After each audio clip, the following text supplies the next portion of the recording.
Bem, queridos, eu gostaria de convidar você a abrir a sua Bíblia na carta do apóstolo Paulo aos Efésios, no capítulo 1. Nós estamos entrando no terceiro mês aqui na nossa igreja, na exposição dessa carta, na carta aos Efésios, e nós vamos seguir caminhando pela graça de Deus e de acordo com a vontade dele até o último versículo dessa carta, até o final do capítulo 6, e nós vamos continuar aqui descobrindo os tesouros preciosos do Evangelho, as maravilhas que estão contidas na palavra de Deus para as nossas vidas e o quanto tudo isso que a gente tem acesso aqui a cada semana pelo texto bíblico se aplica à nossa vida. Se você nos visita hoje pela primeira vez, saiba que nós temos todas as mensagens anteriores, desde o início dessa série, desde o versículo 1 dessa carta, disponíveis nas plataformas digitais, seja o Spotify, Deezer, Google Podcast e outros que existem. Basta você procurar lá por Igreja Plena Rio e você vai encontrar a arte dessa série, aos Efésios, e também as mensagens todas, como da mesma forma em vídeo no YouTube. Basta você procurar lá o canal da Igreja Plena Rio no YouTube e você vai poder assistir, ou então já maratonar, né, como é uma maneira como a gente fala hoje com a Netflix, maratonar essa série que ainda está no começo, dá tempo de você se atualizar dela. Efésios no capítulo 1, hoje nós vamos ler os versículos 13 e 14.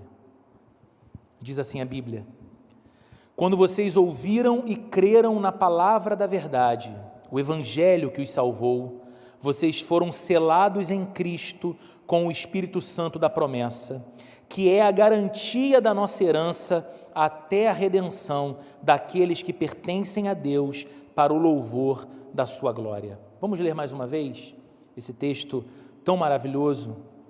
Quando vocês ouviram e creram na palavra da verdade, o Evangelho que os salvou, vocês foram selados em Cristo com o Espírito Santo da promessa, que é a garantia da nossa herança, até a redenção daqueles que pertencem a Deus para o louvor da sua glória. Vamos fechar os nossos olhos e vamos orar mais uma vez, pedindo que o nosso Deus, nesse domingo, nos fale ao coração através da sua palavra. Senhor, nós precisamos tanto de Ti.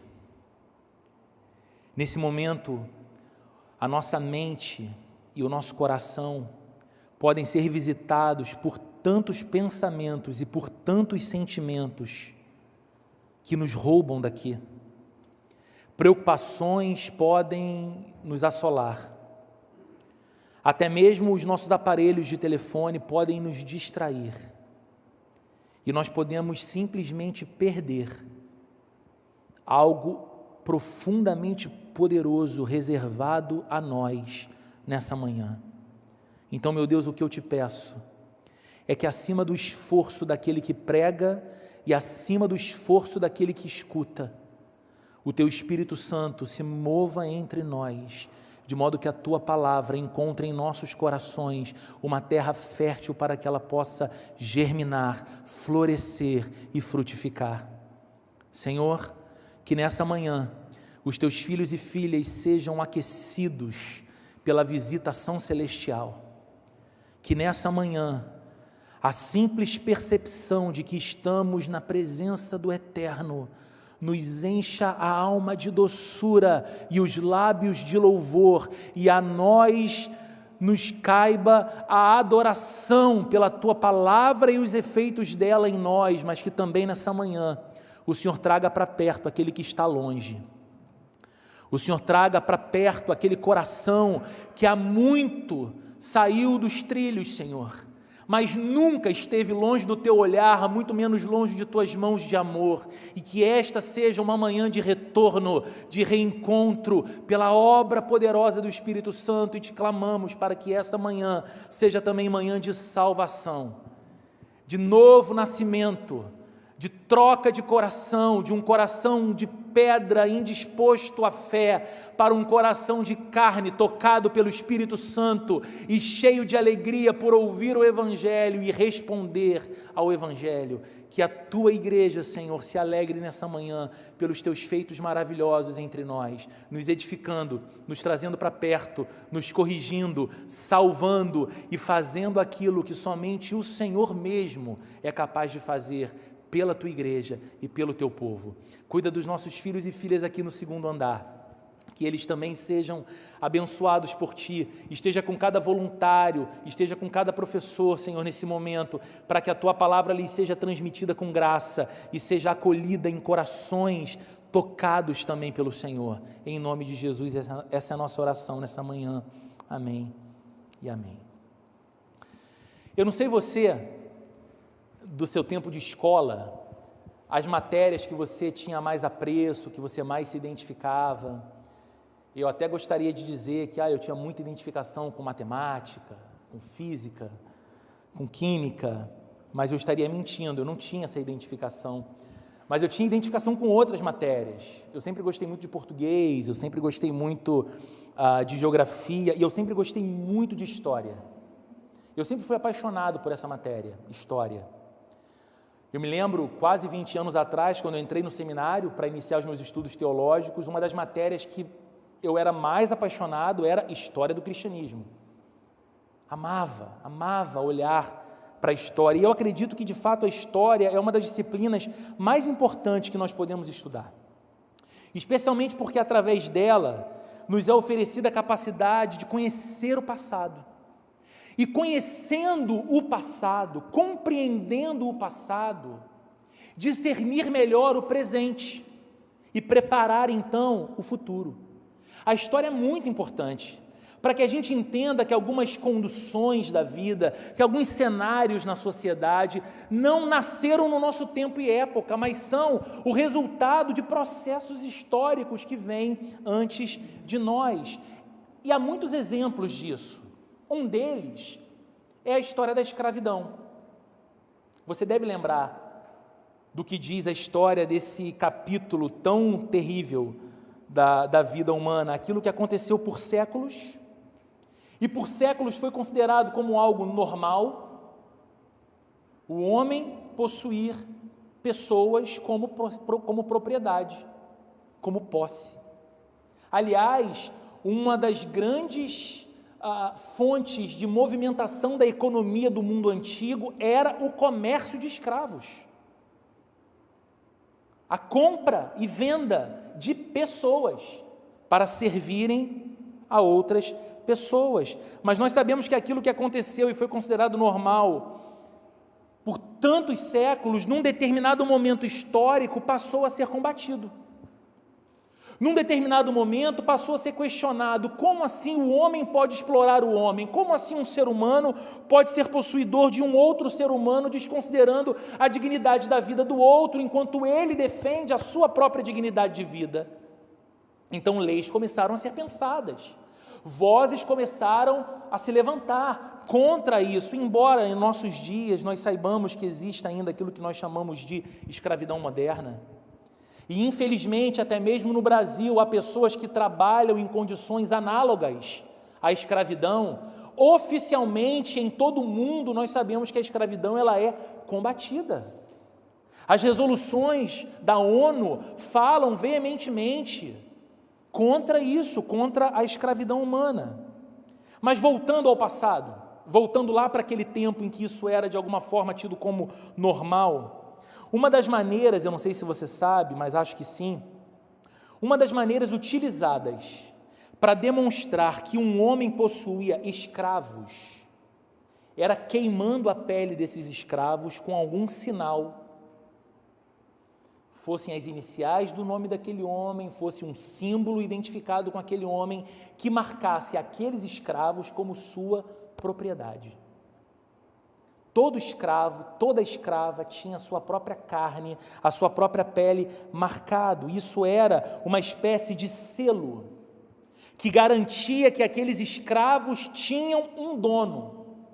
Isso era uma marca, um selo, caso um escravo ou uma escrava fugisse de seu senhor e fosse resgatado, fosse prontamente identificado de que aquela pessoa pertencia a alguém, era propriedade de alguém, e isso estava marcado em sua própria pele.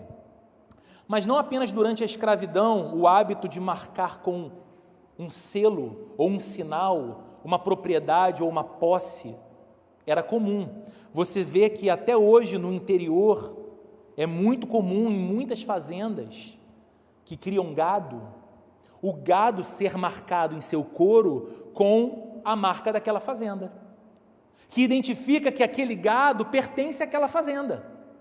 O mesmo objetivo.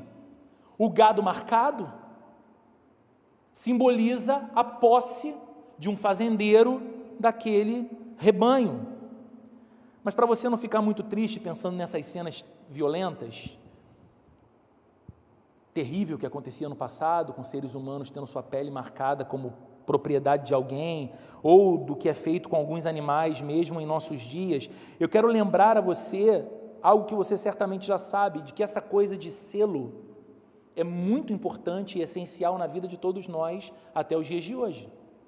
Quando você compra uma casa, quando você compra um carro, quando você entra de sócio num novo negócio, não basta que você e a outra parte assinem os documentos, certo? Só um documento assinado não tem grande valor, não é verdade? O que mais é necessário? É necessário o selo de um cartório, dizendo que aquele imóvel de fato é seu, dizendo que aquele carro de fato é seu, dizendo que de fato você é sócio naquele empreendimento. Então ali há um documento selado e assinado, dando garantia da sua posse daquilo. No texto que nós lemos hoje, Paulo está falando de um selo. Paulo está falando de um selo que está sobre a vida de homens e mulheres que ouviram o Evangelho de Jesus e renderam seus corações a Jesus.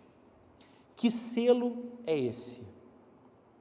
O que isso significa? Qual é o impacto disso nas nossas vidas, aqui e agora? O fato de haver sobre nós, se cristãos somos, o fato de estar sobre nós, se convertidos a Cristo, um selo que nos identifica como propriedade de Deus. Que selo é esse? O que isso significa e qual é o impacto disso nas nossas vidas? Eu pretendo, com a assistência do Espírito Santo e à luz desse texto que nós lemos hoje, responder a essas perguntas. Então eu te convido a olhar mais uma vez em sua Bíblia o que diz o versículo 13. É interessante porque Paulo está fechando a primeira grande sessão da sua carta. Essa primeira grande sessão da carta de Paulo começa no versículo 3, e vai até o versículo 14. Paulo, nesse trecho que nós já estamos aqui há 9 domingos refletindo, ele está falando sobre a obra salvadora de Deus, como nos tornamos povo de Deus, como esse negócio aconteceu em nós. E ele fala então primeiro do Deus Pai, que antes da fundação do mundo nos escolheu em Cristo para pertencermos a Ele, nos predestinou para sermos filhos por adoção através de Jesus. Depois, a partir do verso 7, ele começa a falar da obra do Deus Filho, Cristo. Nele temos a redenção, o perdão dos nossos pecados. E ele vem até o final do verso 12 falando da obra de Cristo, e agora aqui no verso 13, ele começa a falar da obra de Deus, o Espírito Santo. Queridos, isso é algo tão maravilhoso, porque em teologia nós chamaríamos isso de estudo do ser de Deus e suas obras. E nós estamos vendo aqui o ser de Deus, o Deus Trino, agindo em nossa salvação, Deus o Pai, Deus o Filho, Deus o Espírito Santo. Mas isso não é só doutrina, isso não é só teologia, Isso está cheio de verdades profundas que moldam a nossa vida aqui e agora. Isso está cheio de verdades profundas que extraem do nosso coração louvor a Deus, dobram os nossos joelhos, enchem a nossa mente de senso de beleza da vida cristã. E eu quero que você veja esse texto no verso 13, juntamente comigo, quando Paulo começa a falar especificamente do Espírito Santo. Quando vocês ouviram e creram na palavra da verdade, o evangelho que os salvou, vocês foram selados em Cristo com o Espírito Santo da promessa. Meus amigos e minhas amigas, estas não são meras palavras. Vocês já me ouviram falando aqui que Paulo nunca joga palavras ao vento, Paulo nunca se vale apenas da retórica. Cada palavra é minuciosamente escrita e cheia, carregada de significado para nós. Estas palavras que acabamos de ler descrevem o meio que Deus sempre usa para nos tornar cristãos. Qual é o meio que Deus se utiliza, qual é o método de Deus para alcançar homens e mulheres para Cristo, para tornar homens e mulheres cristãos? Ouvir e crer na palavra da verdade. Quando vocês ouviram e creram na palavra da verdade, vocês foram selados em Cristo com o Espírito Santo da promessa. Queridos, não se trata aqui simplesmente de uma palavra verdadeira. Paulo não está falando de uma palavra verdadeira que pode ser comparada com outras palavras que também são verdadeiras, porque não tem nelas engano, porque não tem nelas falsidade, ou porque não tem nelas mentira. O sentido da palavra que Paulo se utiliza aqui é de uma verdade particular. Uma verdade particular através da qual nós recebemos a nossa salvação. É uma palavra que comunica determinada verdade. Quando vocês ouviram e creram na palavra da verdade, naquela mensagem que comunica uma determinada verdade, e quando vocês enxergaram, após ouvir e crer nessa palavra, a beleza dessa mensagem, vocês receberam essa mensagem como sendo a maior de todas as boas notícias. É por isso que Paulo diz, quando vocês ouviram e creram na palavra da verdade, vírgula, o evangelho que os salvou. Evangelho, boa nova, boa notícia. É isso que Paulo está dizendo. Vocês ouviram essa mensagem, vocês creram nessa mensagem, e essa mensagem explodiu no interior de vocês como uma gloriosa boa nova, como uma notícia para lá de maravilhosa, exultante, vibrante. Essa palavra da verdade, queridos, é o Evangelho de Jesus. Essa maravilhosa boa notícia é o Evangelho de nosso Senhor e Salvador Jesus Cristo. Então veja, o que nos torna cristãos não é simplesmente termos uma experiência interior. Eu acredito que a experiência interior ela é importante. O meu íntimo foi tocado por Deus. Alguma coisa que eu não consigo descrever de modo preciso e perfeito aconteceu dentro de mim. Há sentimentos que me são novos, há desejos que me são novos na direção de Deus, eles não estavam aqui antes. Eu tenho um interior que foi de alguma forma mexido, que foi tocado, mas o que me torna cristão, em primeiro lugar, não é a percepção de uma experiência interior que eu tive. O que nos torna cristãos também não é o cultivo de algumas virtudes que nós chamamos de virtudes cristãs. O que faz de você um cristão, o que faz de você uma cristã, não é a sua capacidade de desenvolver na vida virtudes como solidariedade e prática de boas obras. E sim, verdadeiros cristãos buscam essa vida. Verdadeiros cristãos buscam refletir a imagem de Cristo. E não há maior vida virtuosa do que a vida de Cristo. Verdadeiros cristãos buscam imitar a Cristo em todas as coisas, então eles serão solidários como Cristo, misericordiosos como Cristo, amorosos como Cristo, compassivos como Cristo. Certamente eles hão de desenvolver uma vida muito virtuosa, mas não é o cultivo de virtudes que nos torna cristãos. Até porque há muita gente que tem um pensamento mais ou menos parecido com esse. Sabe fulano? Sabe fulana? É uma verdadeira cristã, é um verdadeiro cristão. Ele só não tem Cristo, mas a vida dele muito virtuosa. Olha, caridosa, que pessoa que pratica o bem. Nenhum problema, nenhum demérito, pelo contrário, todo louvor. Aquele que faz o bem, que pratica o bem, que é solidário, que essas pessoas se multipliquem na nossa sociedade, porque isso é muito necessário, mas não é o cultivo de uma vida virtuosa que torna alguém essencialmente um cristão. O que nos torna cristãos é ouvir a palavra da verdade, é ouvir o Evangelho e crer na mensagem do Evangelho. E aí, depois que você escuta o Evangelho, a notícia que ele conta, e você crê no Evangelho, a notícia que ele conta, você começa a perceber a experiência interior acontecendo e transbordando para o exterior numa vida de virtude cristã. Mas isso não nasce de outra fonte que não seja ouvir o Evangelho e crer no Evangelho. O cristão é alguém que compreende que toda a sua situação diante de Deus depende unicamente da pessoa e da obra de nosso Senhor e Salvador Jesus Cristo. E onde eu conheço essa obra? Onde eu conheço essa bendita pessoa? No Evangelho. É o Evangelho que vai dizer que a minha situação diante de Deus era uma situação de total e eterna perdição. Que os meus pecados, mesmo aqueles que eu olho e digo, eles são muito pequenos comparado à gravidade dos pecados de outros.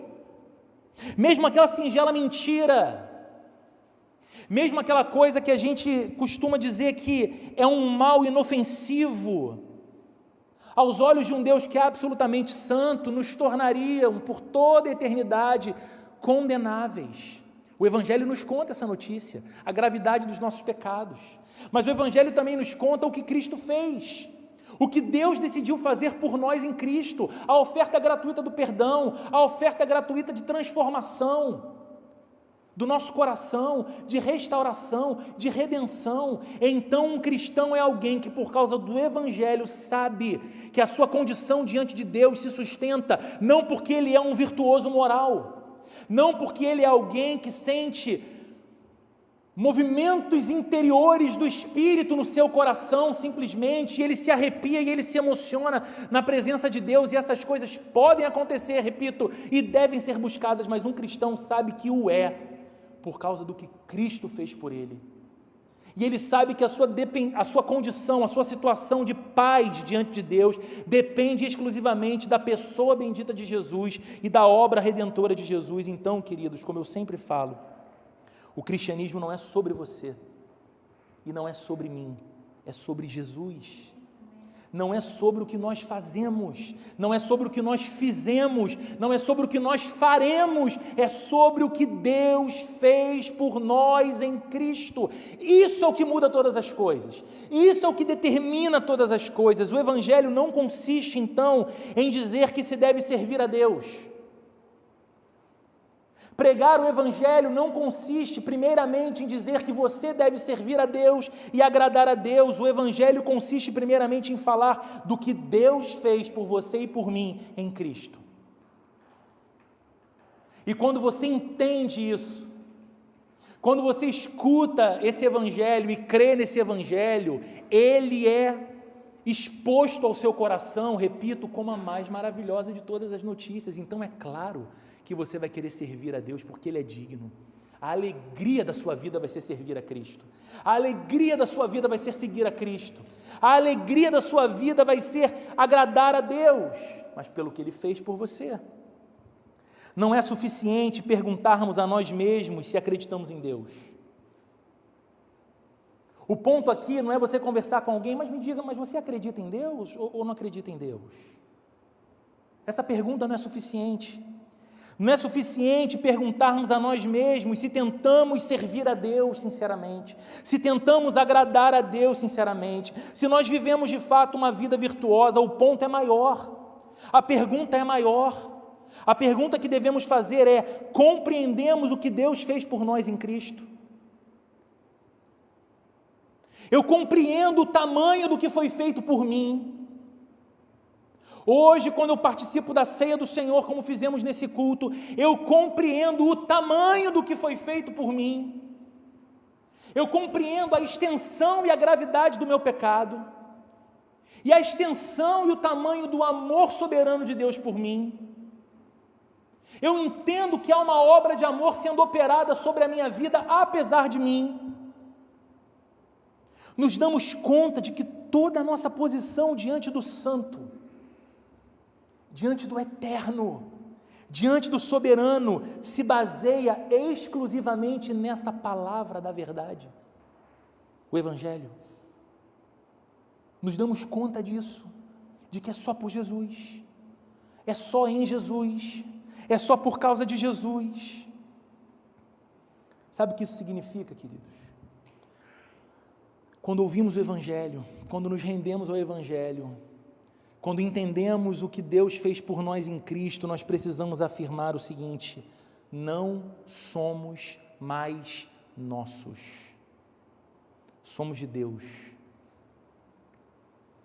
O que foi feito por mim em Cristo me tornou propriedade exclusiva do Deus que me resgatou por seu amor e grande graça.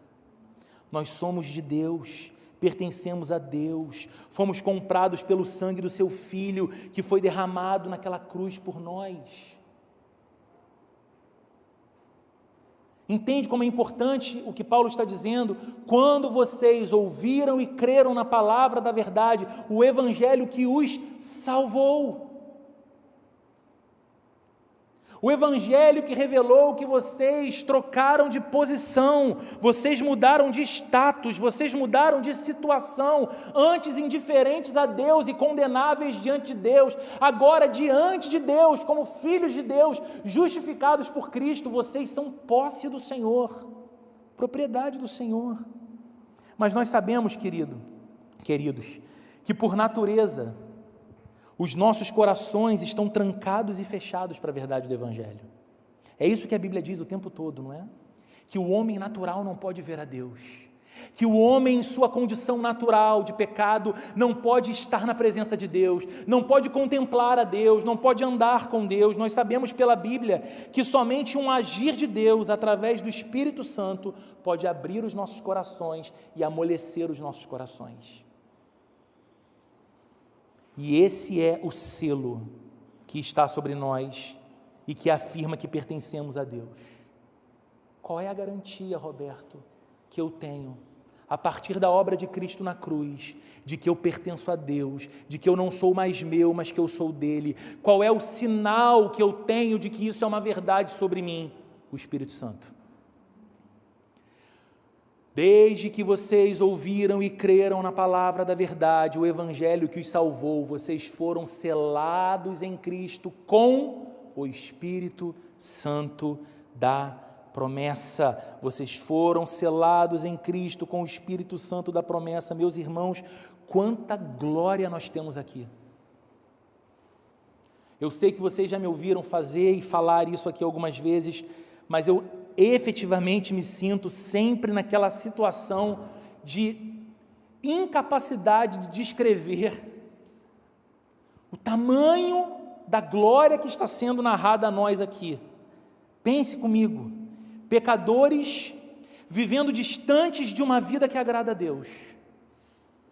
O Deus que não apenas é um ser que tenta chamar a nossa atenção, mas é o Deus que nos criou para si.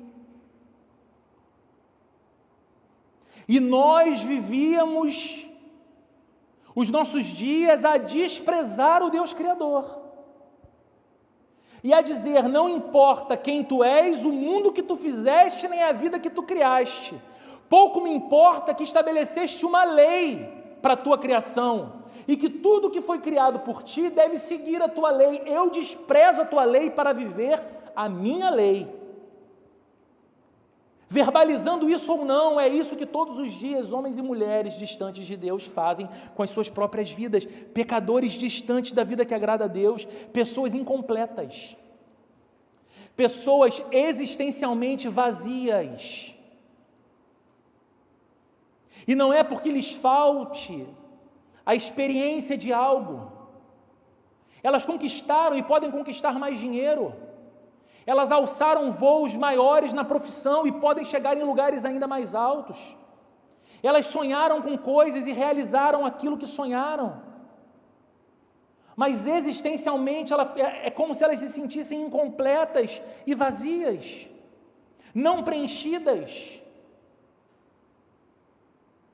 Por conta dessa nossa teimosia de tentar preencher a lacuna que só pode ser ocupada pelo Deus que nos criou com coisas que não podem ser Deus.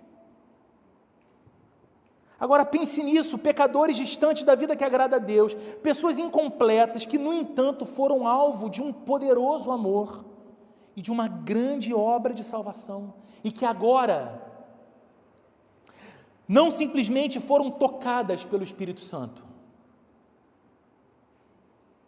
E essa aqui é uma coisa muito importante a ser dita, porque de alguma forma existe um desconhecimento a respeito dessa pessoa bendita da Trindade, que é o Espírito Santo. E a gente pensa muitas vezes no Espírito Santo como uma energia de Deus, como um poder de Deus, como uma unção de Deus, e vai, isso aqui é Espírito Santo. A gente não pensa no Espírito Santo como alguém. E aqui está a Bíblia nos dizendo que esse Espírito não apenas tocou o nosso coração, a Bíblia está nos dizendo que nós nos tornamos a habitação do Espírito Santo. Fomos selados com o Espírito Santo. Não fomos selados pelo Espírito simplesmente, fomos selados com Ele. O Espírito Santo da promessa. Por que da promessa? Porque ele foi prometido por Cristo aos seus discípulos. Lembra? Olha, está se aproximando o dia, eu vou partir para o Pai, mas eu não quero que o coração de vocês fique atribulado, perturbado, porque eu estou indo preparar morada para vocês, de modo que onde eu estiver, vocês sempre estarão, mas eu não os deixarei órfãos. Eu vou, mas enviarei outro, enviarei o Espírito Santo, o Consolador, e Ele os guiará a toda a verdade. E agora está Paulo escrevendo para cristãos, poucas décadas depois do advento de Cristo, dizendo: lembram da promessa do Salvador? Lembram do Espírito Santo? Ele veio, ele se tornou habitação em vocês, e ele tem guiado vocês por toda a verdade. Ele é o Espírito Santo da promessa, ele é o Espírito Santo que nos lembra das promessas também. Queridos, temos uma herança. Olha o que diz o verso 14: vocês foram selados com o Espírito Santo da promessa, que é a garantia da nossa herança, até a redenção daqueles que pertencem a Deus, para o louvor de sua glória. Queridos, nós temos uma herança.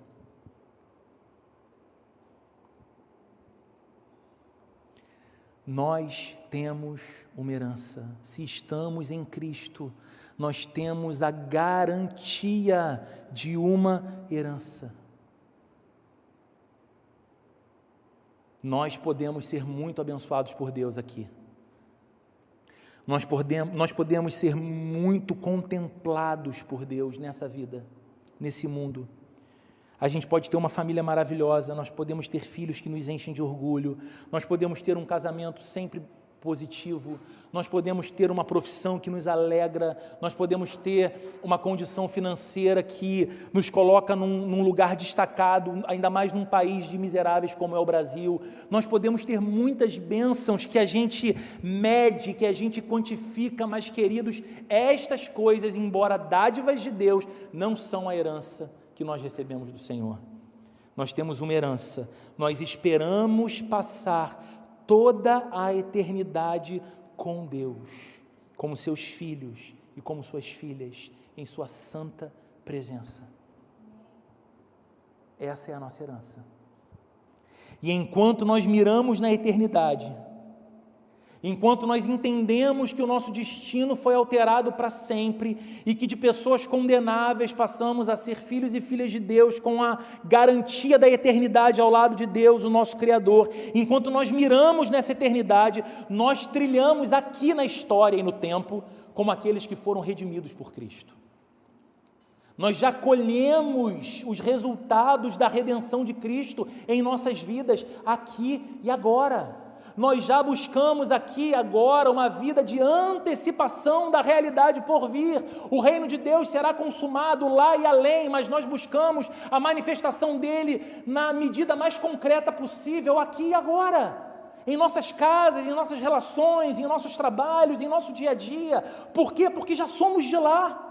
Já estamos indo para lá, essa é a nossa herança, ela é garantida e nós vivemos ou buscamos viver a antecipação dessa vida. Portanto, queridos, o cristão é alguém movido pelo Espírito Santo a centralizar toda a sua vida e toda a sua esperança em Jesus.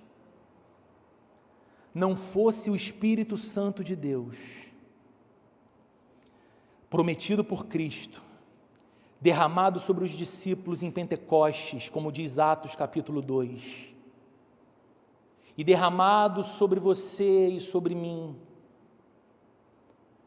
sendo a habitação de Deus em nós, não fosse pelo Espírito Santo, nós estaríamos absolutamente perdidos no nosso dia a dia.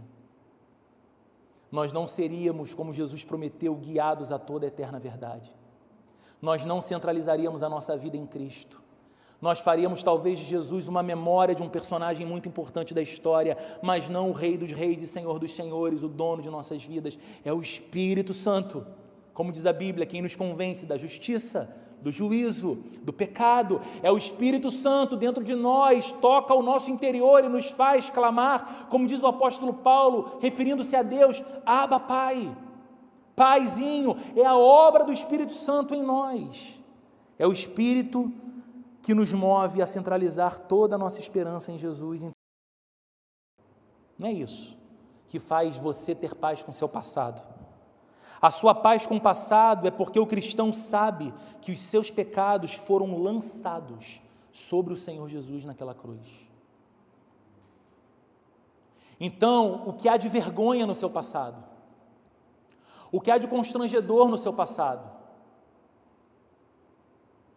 o que há de potencialmente desesperador, a simples lembrança de uma ocorrência do passado, não é mais um quadro vivo diante dos olhos, porque quando o cristão olha para o seu passado, olha para os seus desvios, olha para os seus pecados, olha para as suas grandes ofensas cometidas contra Deus e talvez contra a vida de alguém, ele lembra que toda a culpa desses pecados passados foram lançadas sobre Cristo na cruz, que morreu por ele para ser o seu Salvador. Então ele está em paz com o seu passado.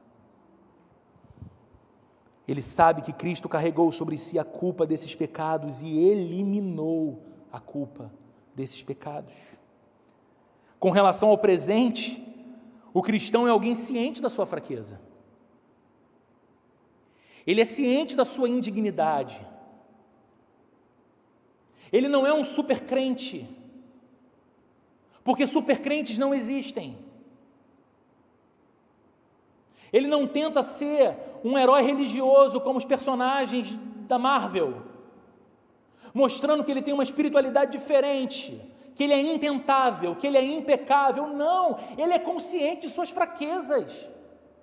Ele sabe que há dentro do coração dele um coração que ainda é pecador. Ele reconhece como é terrível o poder do pecado.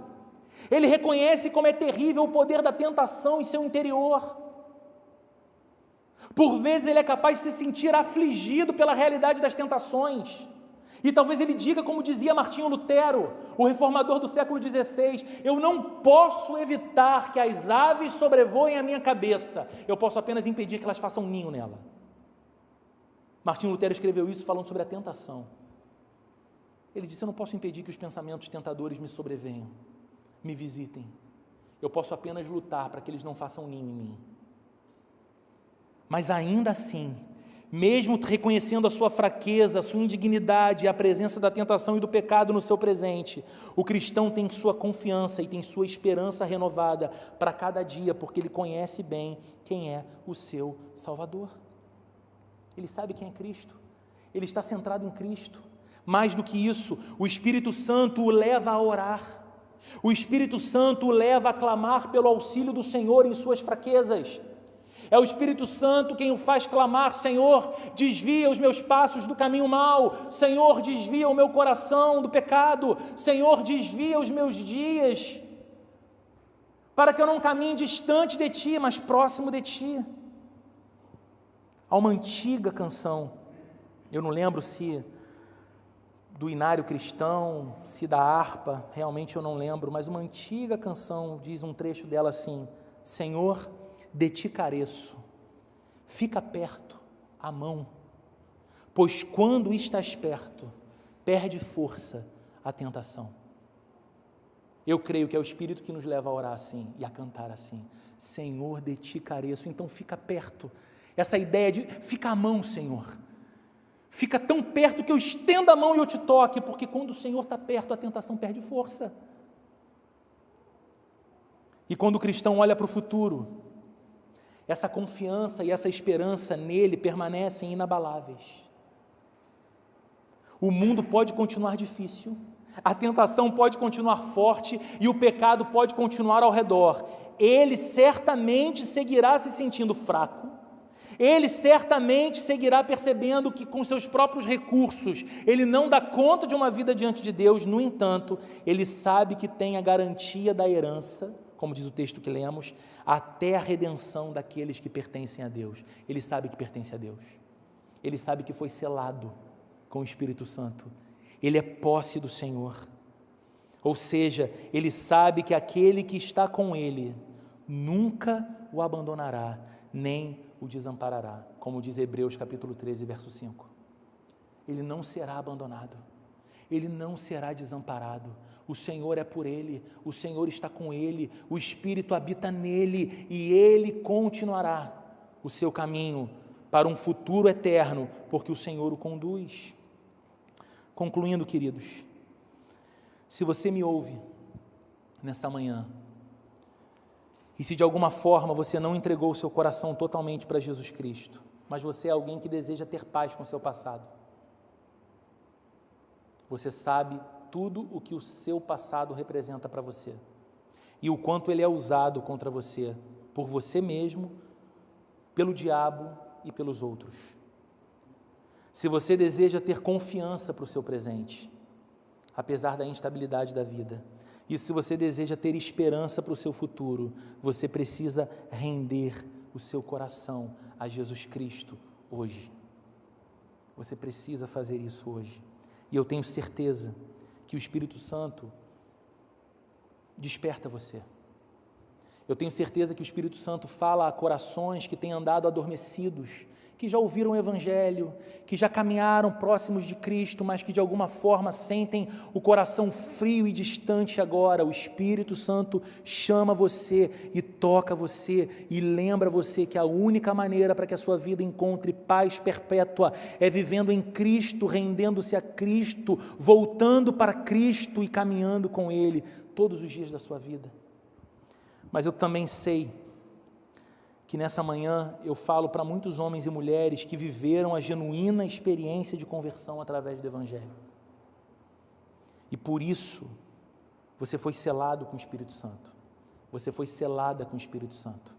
A vocês, eu quero dizer apenas duas coisas, concluindo essa mensagem. Primeiro, pregue o Evangelho todos os dias para o seu coração. Porque, como dizia, repetindo novamente um pensamento dele, Martinho Lutero, todos os dias o nosso coração se desvia do Evangelho.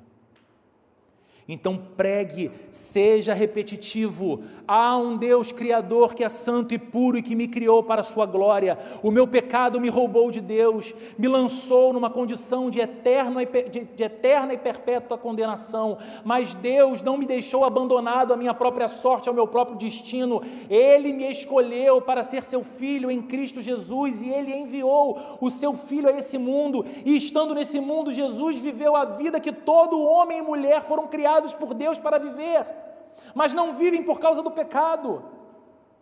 E não apenas o reconhecimento disso Jesus recebeu, mas pelo contrário, Ele recebeu a cruz e uma condenação, porque naquela cruz Ele assumiu a culpa dos meus pecados para me oferecer a sua obediência perfeita, a sua virtude perfeita, de modo que eu sou em Cristo um filho de Deus, uma filha de Deus. Pregue isso todo dia para o seu coração, porque pregando isso todo dia para o seu coração, você vai ser lembrado pela palavra da verdade, quem Deus é. Você não vai deixar Deus esquecido num canto da sua agenda como algo que acontece talvez no domingo quando você vai para um culto. Você vai ver a grandeza, a glória, a majestade, o poder e o amor de Deus. Mais do que isso, pregando o evangelho todos os dias para o seu coração, você vai lembrar quem você é. Roberto, eu sei quem eu sou. Na maioria das vezes não sabemos, na maioria das vezes projetamos aquilo que queremos ser, na maioria das vezes expressamos para o mundo aquilo que gostaríamos que o mundo visse em nós, ainda que não seja verdadeiro. Apenas Deus pode dizer de fato quem nós somos, e apenas pelo espelho do Evangelho nós temos a certeza exata de quem nós somos, terrivelmente pecadores, porém profundamente amados, redimidos e restaurados. E é pregar o Evangelho para o seu coração todos os dias que vai fazer você lembrar do que Deus fez por você em Cristo, e o seu coração vai encontrar paz. Porque se Deus foi capaz de fazer o que fez por você enviando seu Filho a esse mundo, o que Ele não é capaz de fazer por você? Que livramento Ele não pode te dar? Que proteção Ele não pode te oferecer? Que companhia Ele não pode ser para você? Essa é a primeira dica, o primeiro conselho. O segundo e último, tão importante quanto o primeiro, quem sabe mais: busque o Espírito Santo. Você já é habitação do Espírito Santo, é verdade, mas por vezes nós temos uma vida espiritual absurdamente apática, morna, fria. Busque o Espírito Santo, busque o batismo com o Espírito Santo, busque a plenitude do Espírito Santo, busque comunhão com o Espírito Santo. O Espírito Santo é alguém, o Espírito Santo é um companheiro, o Espírito Santo derrama dons, o Espírito Santo pode te conduzir a uma experiência de avivamento que mude a tua história para sempre. O Espírito Santo pode te revelar Deus de uma forma que algo em você vai morrer para sempre, mas vai morrer porque tem que morrer, para que de fato algo novo e bom viva. Busque o Espírito Santo, sabe? Ore todos os dias: Senhor, eu quero ser cheio do seu Espírito, Senhor, eu quero transbordar do seu Espírito, Senhor, me batiza com seu Espírito, Senhor, me concede os dons do seu Espírito, para que de alguma forma, irmãos, os nossos olhos se abram e o nosso coração se aperceba da grandeza do Deus em cuja presença nós estamos. Sabe, eu não estou pedindo para que você clame a Deus, para que você viva uma experiência de muito barulho, de arrepio de pele. Se essa experiência vier, queridos, amém, que ela venha, que o seu corpo não resista diante da presença do Eterno, sabe, que os seus lábios não consigam mais se expressar no vocábulo que você conhece, por causa da glória que você contempla, que seja assim. Mas eu não estou pedindo para que você busque infantilmente por barulho ou por agito, mas que você busque uma vida tão preenchida do Espírito Santo que você possa dizer: eu não sou mais a mesma pessoa, e eu não posso negar o que agora eu vejo, eu não posso negar o que agora eu conheço, eu não posso negar que o Deus das Escrituras é um Deus vivo, não morto, e é um Deus de vivos e não de mortos.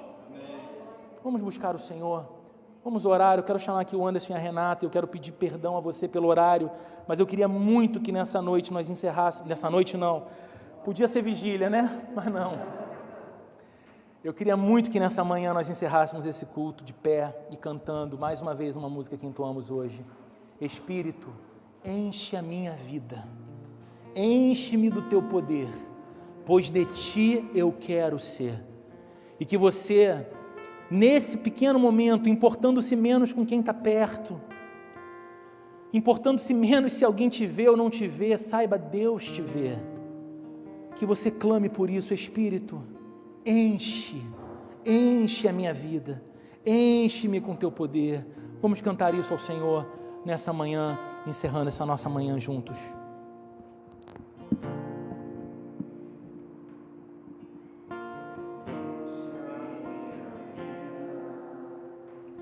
Enche-me do teu poder, pois de ti eu quero ser. Espírito, enche o meu ser. Espírito, Espírito, enche a minha vida, enche-me do teu poder, pois de ti eu quero ser. Espírito, enche o meu ser. As minhas mãos eu quero levantar, as minhas mãos eu quero levantar e em louvor te adorar. Meu coração eu quero derramar diante do teu altar. Vamos cantar, Espírito. Espírito, enche a minha vida, enche-me do teu poder, pois de ti eu quero ser. Espírito, enche o meu ser. E eu levanto as minhas mãos, as minhas mãos eu quero levantar e em louvor te adorar. Meu coração eu quero derramar diante do teu altar. As minhas mãos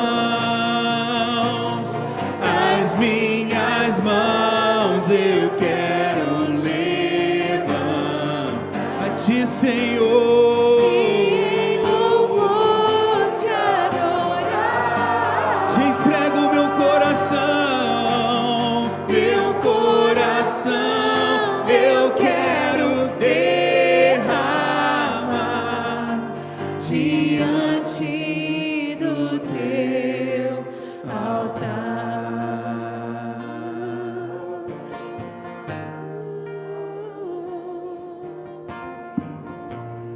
Ó Senhor, que seja assim.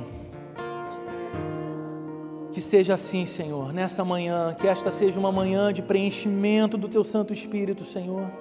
Que essa seja uma manhã de batismo com o Espírito Santo, Senhor. Que essa seja uma manhã do transbordar da plenitude do Teu Espírito Santo, Senhor. Que essa seja uma manhã em que Teu Espírito toque corações que há muitos se sentem dormentes, que há muitos se sentem adormecidos e sejam visitados pelo fôlego de vida, pelo fogo de Deus. Senhor, que Te conheçam como nunca, que Te amem como nunca, que se rendam a Ti como nunca. Que esta seja manhã de conversão, Senhor. Que esse Espírito que clamamos, Senhor, seja o Espírito que abre corações, seja o Espírito que muda histórias de vidas, Senhor. Derrama-se sobre a Sua igreja, Espírito de Deus. Essa igreja é Tua, Senhor. Que sejamos cheios de Ti no nosso meio, que sejamos cheios de Ti em nossas vidas, que sejamos cheios de Ti em nossas casas, que sejamos cheios de Ti em nossos trabalhos, Senhor. o nosso coração nós queremos derramar no Teu altar, Espírito. O nosso coração e a nossa vida por inteira, nós queremos que seja para a Tua glória, Senhor, para Te servir, para Te conhecer, para transbordar de Ti, Senhor, para transbordar de Ti, Senhor, em nome de Jesus. Que o amor de Deus, a graça de nosso Senhor e Salvador Jesus Cristo, e que a comunhão, a consolação, a unção e a plenitude do Espírito Santo de Deus esteja presente sobre a vida de cada um de nós nesse domingo, Senhor. Nós que estamos aqui presentes, estes e estas que estão online acompanhando essa transmissão, e até mesmo sobre aqueles que depois deste domingo acompanharão esse culto, Senhor, e serão inundados pela vida do Teu Espírito Santo, Senhor. Que esteja sobre nós, em nome de Jesus. Amém, amém, amém. Que Deus abençoe você, querido amigo, querida amiga, irmão, irmã. Que você tenha uma semana maravilhosa. A gente sempre fala aqui, a vontade é abraçar, beijar, apertar a mão. O momento não nos permite, então não precisa ter pressa também para ir embora. É bom ficarmos juntos, conversar um pouco, mantida aquela distância necessária. Mas que Deus te abençoe, que seu domingo seja ainda mais maravilhoso depois dessa manhã, e que o Senhor encha a sua semana, e até domingo que vem, em nome de Jesus.